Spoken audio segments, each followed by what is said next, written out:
Hello everyone, welcome back. First of all, a very happy Diwali to all of you. तो आज हम discuss करने वाले हैं, कुछ साइंटिस्ट ने इटली में ये पाया है कि ब्रेस्ट मिल्क में भी यानी कि माँ के दूध में भी माइक्रोप्लास्टिक मिले हैं. तो ये कितना खतरनाक हो सकता है इन्फेंट के लिए. We will discuss this all, but before that please make sure you are subscribe to my channel and like and share this video. अब क्योंकि ये पहली बार पाया गया है कि ह्यूमन मिल्क में भी माइक्रोप्लास्टिक्स मिले हैं, इसलिए साइंटिस्ट ने एक कंसर्न जारी करा है, कंसर्न रेज करा है कि इन्फेंट्स की जो हेल्थ है उस पे इसके क्या कॉन्सिक्वेंसेस होंगे, क्या इम्पैक्ट्स होंगे. एक्सपेरिमेंट को करने के लिए 34 हेल्दी मदर्स का मिल्क लिया गया था a week after giving birth, और साइंटिस्ट ने जब इनको डिटेक्ट करा तो 3 आउट ऑफ 4 ऑफ देम यानी कि 25 आउट ऑफ 34 हेल्दी मदर्स के मिल्क में माइक्रोप्लास्टिक्स मिले हैं.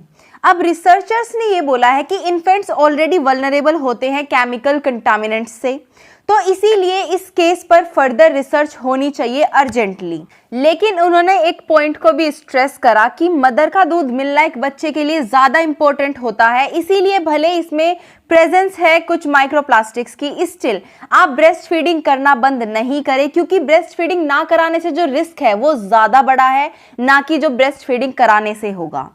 अगर हम माइक्रोप्लास्टिक की बात करें तो ये प्लास्टिक के छोटे छोटे फ्रेगमेंट्स होते हैं 5 मिलीमीटर से भी छोटे, और ये प्रीवियस रिसर्च जो हुई है उनसे ये पाया गया है कि टॉक्सिक इफेक्ट्स होते हैं माइक्रोप्लास्टिक्स के. किस पर?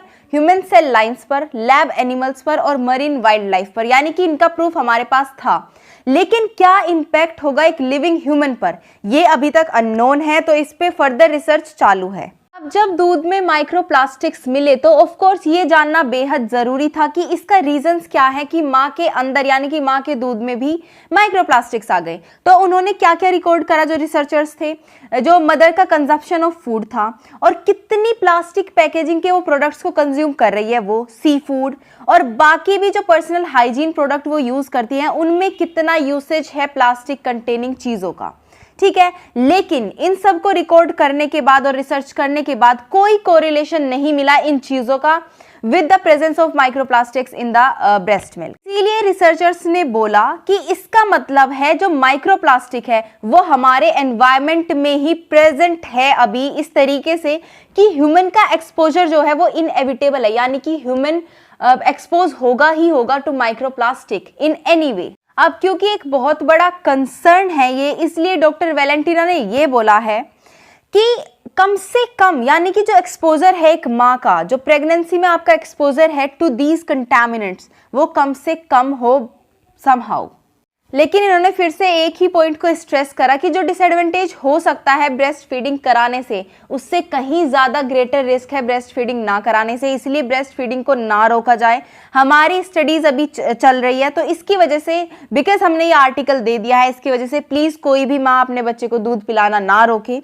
दूसरा उन्होंने बोला कि हम एक एडवाइस ज़रूर देंगे कि जो प्रेग्नेंट वुमेन है वो ज़्यादा अटेंशन पे करे कि उनका जो फूड ले रही हैं, वो जो ड्रिंक इनटेक कर रही हैं, उनकी पैकेजिंग प्लास्टिक की ना हो. जो वो कॉस्मेटिक्स, टूथपेस्ट और बाकी चीज़ें यूज़ कर रही हैं वो भी कम से कम करे अगर उसमें कोई भी माइक्रोप्लास्टिक पाया जाता है तो. और जो क्लोथ्स हैं वो भी सिंथेटिक फैब्रिक्स के ना पहने. ये सब बेसिकली इन्होंने एक एडवाइस दी है अपनी तरफ से. बाकी ये रिसर्च अभी आगे भी होगी कि कहां से कैसे ये आया है माइक्रोप्लास्टिक ब्रेस्ट मिल्क में. So this was the news for you guys. I hope you loved it. If you did, please give it a thumbs up and subscribe to my channel, and I'll see you in the next video. Till then, stay happy, healthy and bye.